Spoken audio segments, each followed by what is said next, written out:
Il y a 2 minutes, tu as reçu un avis négatif, une seule étoile sur ta fiche Google et ton cœur fait un bond, tu es énervé. Dans cette vidéo, on va voir ensemble comment réagir sans paniquer et sans aggraver la situation. Je vais te montrer aussi comment analyser cet avis, déterminer s'il peut être signalé à Google, rédiger une réponse professionnelle et utiliser cette critique pour renforcer la confiance de tes futurs clients.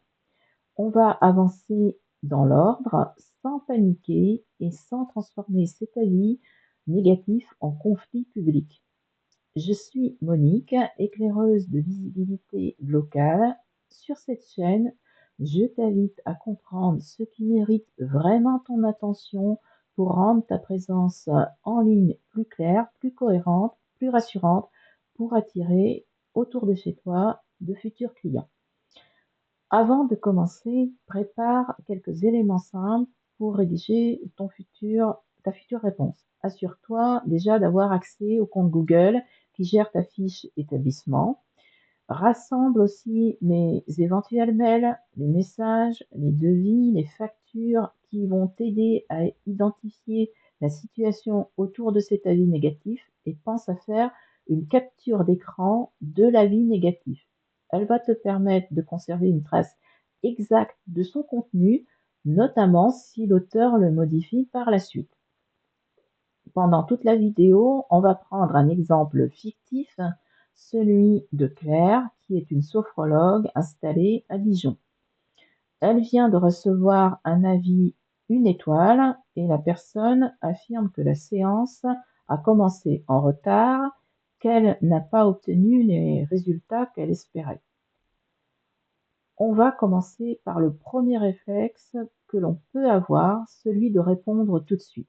Tu peux être en colère, blessé, avoir l'impression que cet avis est profondément injuste. Et c'est parfaitement compréhensible. Mais une réponse écrite dans cet état risque de devenir beaucoup trop défensive, beaucoup trop agressive ou de révéler des informations qui devraient rester privées. On prend notre exemple fictif, Claire, sophrologue, donc commence par écrire sous le coup de la colère. Vous saviez très bien que j'avais du retard à cause du rendez-vous précédent et vous n'avez jamais suivi mes recommandations.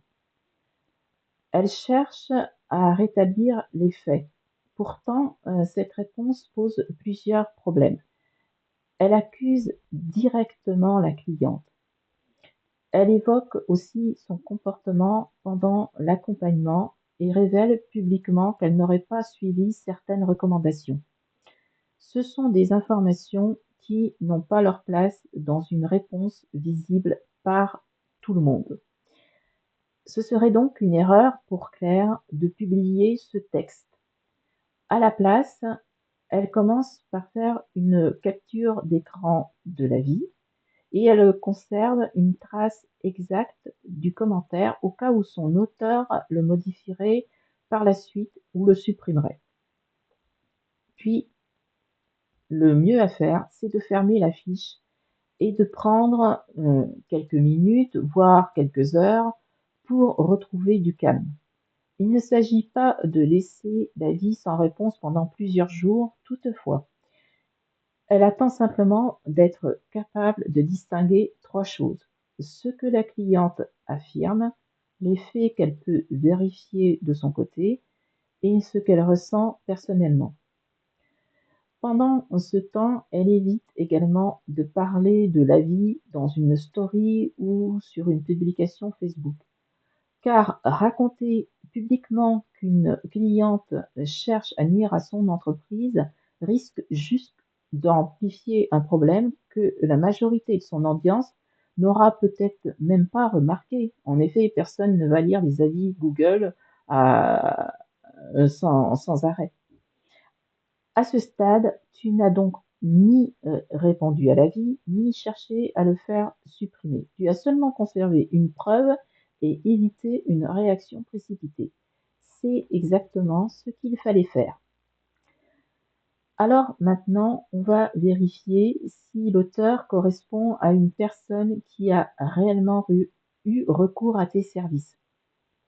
Cherche simplement son nom dans ton agenda, dans tes factures, dans tes mails, dans tes messages.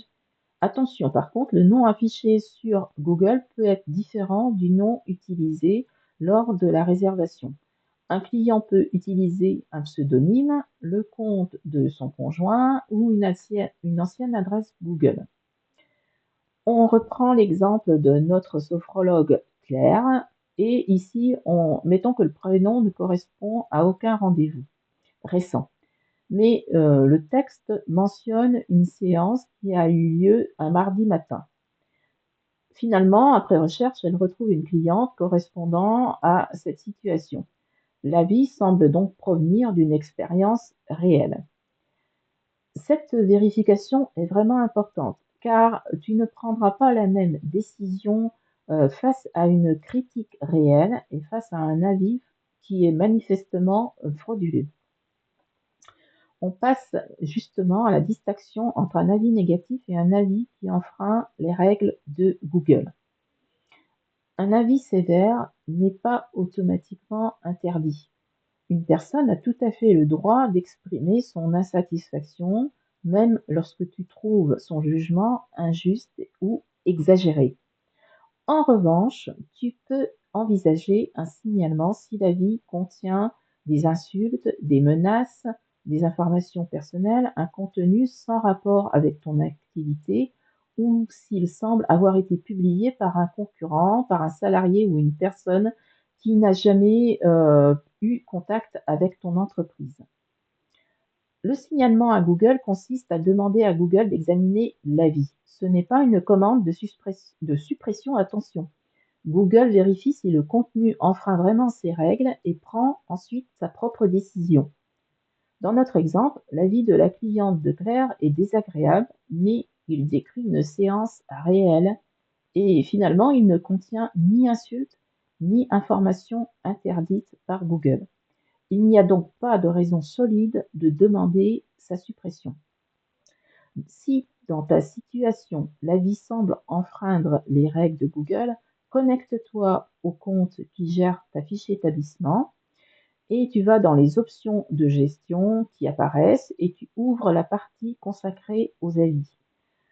Repère l'avis négatif concerné, puis ouvre le menu placé à côté. Selon ton appareil ou la version de l'interface, il peut être présenté par 3 points verticaux.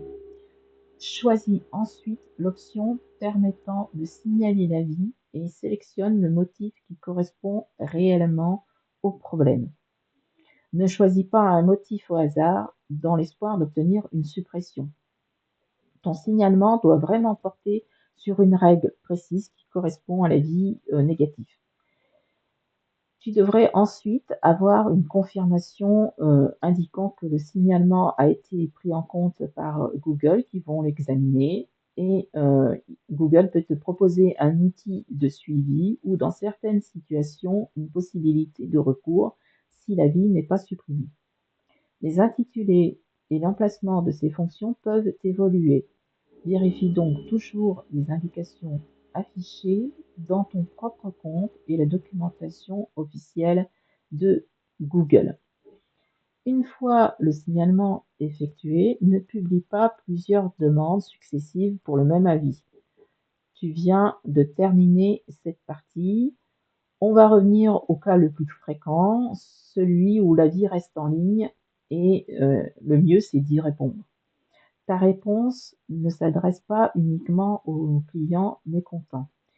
Elle sera surtout lue par les personnes qui vont dans l'avenir découvrir ton entreprise et donc dans les mois suivants, dans les semaines suivantes.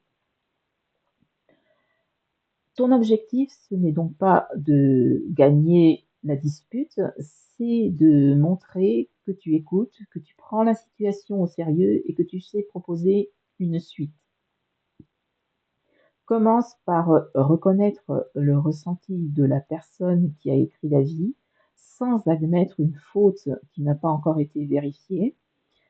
Notre sophrologue Claire, par exemple, peut écrire: «Je suis désolée que cette séance ne vous ait pas donné satisfaction». Elle peut ensuite rappeler un élément utile sans raconter tout le dossier. Par exemple, elle peut écrire: «Je prends également note de votre remarque concernant le retard au début du rendez-vous». Puis elle propose un échange privé: «Je vous invite à me contacter directement afin que nous puissions reprendre ensemble le déroulement de cette séance». Alors, sa réponse complète pourrait être la suivante: «Je suis désolée que cette séance ne vous ait pas apporté la satisfaction attendue. Je prends également note de votre remarque concernant le retard au début du rendez-vous. Je vous invite à me contacter directement afin que nous puissions reprendre ensemble le déroulement de cette séance. Claire». Cette réponse, tu le remarqueras, reste courte. Elle ne révèle aucune information personnelle et elle montre que Claire ne fuit pas la difficulté. Alors, je te conseille aussi d'éviter les réponses interminables, les accusations de mensonges, les menaces et les détails confidentiels dans ta réponse. Évite également d'ajouter artificiellement ton métier et ta ville pour essayer d'optimiser ta réponse. Une réponse à un avis négatif sert d'abord à rassurer un lecteur humain. Avant de publier cette réponse, relis-la en te posant une question simple: «Si je découvrais cette entreprise aujourd'hui, est-ce que cette réponse me donnerait confiance? Est-ce que j'aurais envie de la contacter?» Lorsque la formulation te semble calme, claire, proportionnée, eh bien, tu peux la publier et tu as repris le contrôle de la situation. La suite se passe autant que possible en privé avec ton client mécontent.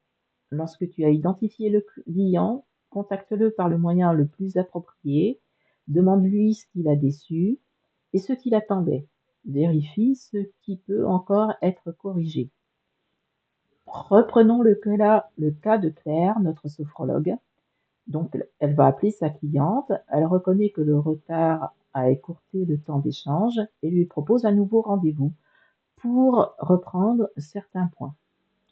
Un geste commercial ou une nouvelle prestation peut parfois être pertinent, mais tu ne dois pas conditionner cette solution à la suppression de l'avis. Ne dis pas: «Je vous rembourse uniquement si vous retirez votre commentaire». La résolution du problème doit rester indépendante de la note publiée par Google. Parce que dans ce cas, ce client insatisfait pourrait le signaler à Google. Attention, et ça pourrait faire la suppression de ta fiche, ou la suspension plutôt. Donc une fois la situation réglée, le client reste libre de modifier son avis. Tu peux lui dire toutefois que s'il considère que la situation a évolué favorablement, il peut actualiser son commentaire, mais ne lui dicte pas ce qu'il doit écrire ni ne lui propose aucune récompense. Si le client modifie son avis, tu pourras adapter ta réponse publique. Par exemple, rédiger: «Nous avons pu échanger depuis la publication de votre avis et trouver une solution concernant le déroulement du rendez-vous». Si l'avis reste inchangé, ce n'est pas forcément un échec. Ta réponse montre déjà à tes futurs clients que tu sais écouter, gérer une difficulté avec sérieux. Il reste maintenant une étape importante: comprendre ce que cet avis peut apprendre. Relis la critique en cherchant le problème précis qui apparaît. S'agit-il d'un délai mal expliqué, d'un tarif mal compris, d'un résultat attendu qui ne pouvait pas être garanti, d'un manque de suivi, d'une difficulté pour te joindre? Si on reprend l'exemple de Claire, notre sophrologue, 2 points apparaissent. Le retard n'a pas été suffisamment pris en charge et la cliente semblait attendre un résultat garanti après une seule séance. Dans ce cas, Claire peut donc améliorer son organisation entre 2 rendez-vous. Elle peut aussi préciser sur son site et dans ses messages de réservation qu'une séance de sophrologie ne garantit pas un résultat identique pour chaque personne, qu'il peut possiblement falloir plusieurs séances pour avoir un résultat. L'avis négatif devient alors une source d'amélioration. Il aide à préparer les prochains clients et à éviter une nouvelle incompréhension. Enfin, continue à demander régulièrement des avis authentiques à tes vrais clients. N'attends pas de recevoir une critique pour solliciter brusquement 10 personnes en une seule fois de ton entourage pour faire remonter la note. Ne propose pas non plus de cadeaux ou de remises ou de contrepartie. Utilise simplement le lien d'avis fourni par ta fiche Google et laisse chaque client s'exprimer librement. Voilà, nous avons maintenant terminé le processus de réponse aux avis négatifs. Ton avis peut être supprimé par Google s'il enfreint une règle de Google. Il peut être modifié par le client après une résolution vue avec toi. Il peut aussi rester visible, accompagné d'une réponse professionnelle de ta part qui rassure les personnes qui découvriront par la suite ton entreprise. Et cette troisième issue n'est pas un échec. Tu as évité une réaction impulsive de ta part, tu as protégé les informations de ton client, tu as montré ton sérieux et tu as peut-être identifié un point à améliorer dans ton parcours client. Avant de fermer ta fiche, effectue une dernière vérification. Assure-toi que ta réponse ne contient aucune information confidentielle et qu'elle propose une suite concrète et qu'elle pourrait toujours te convenir si elle était encore visible dans un an. Tu peux maintenant appliquer cette méthode au propre avis négatif que tu viens de recevoir en commençant simplement par la capture d'écran et la vérification des faits qui se sont vraiment déroulés. Dis-moi en commentaire ce qui te pose le plus de difficultés face à un avis client négatif. Est-ce que c'est déterminer s'il faut le signaler à Google ou est-ce que c'est le fait de trouver une réponse suffisamment calme et professionnelle? Et pour continuer à reprendre le contrôle de ta visibilité locale, eh bien, abonne-toi à ma chaîne. Tu peux également regarder ma vidéo consacrée aux fiches Google non validées, suspendues ou bloquées pour savoir par où commencer lorsqu'un autre problème touche ta fiche.